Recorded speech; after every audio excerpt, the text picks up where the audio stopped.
જે આપ બધાને વિદિત છે જે રીતે ભારત સરકાર ગૃહ મંત્રાલય તરફથી જે સૂચના આવી હતી જે મોકડ્રીલ કરવાની છે એક ઓપરેશન અભ્યાસ બ્લેકઆઉટની જે આજે મોકડ્રીલ કરવાની છે એમાં ઘણા બધા જિલ્લાઓને કેટેગરાઇઝ ભારત સરકાર તરફથી કરવામાં આવ્યા છે અને રાજ્ય સરકાર તરફથી પણ સૂચના આપવામાં આવી છે. એમાં જે જિલ્લાઓ છે એમાં અરવલ્લીનો સમાવેશ નથી,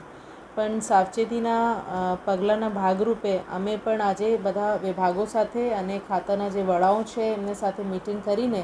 કે કોઈ વાઇટલ ઇન્સ્ટોલેશન્સ આપણા છે અને જે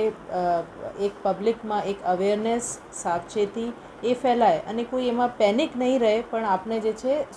આપણે સજ્જ છીએ, આપણે તૈયાર છીએ, એ સેન્સિટિવિટી બધામાં પહોંચે એ માટે અમે મિટિંગ કરી.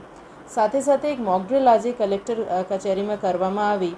એમની પૂર્વ ભૂમિકામાં એ પણ છે કે અમે એક શંકાસ્પદ મેલ કલેક્ટર ઓફિસમાં અમે મળ્યું, કલેક્ટરના મેલ આઈડી પર જ મળ્યું અને વધારાના સાવચેતીના પગલાંના ભાગરૂપે અમે બોમ્બ સ્ક્વોડને પણ બોલાવીને આખી ઓફિસની એમનાથી ચેકિંગ કરાવી છે અને એવી કોઈ વસ્તુ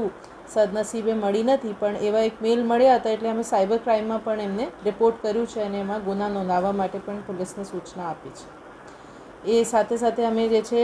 રિસ્પોન્સ કરતાં બધા ઓફિસને અત્યારે ઇવેક્યુએટ કરાવ્યું છે અને જે SOP પ્રમાણે એક મોકડ્રીલ કરવામાં આવી છે.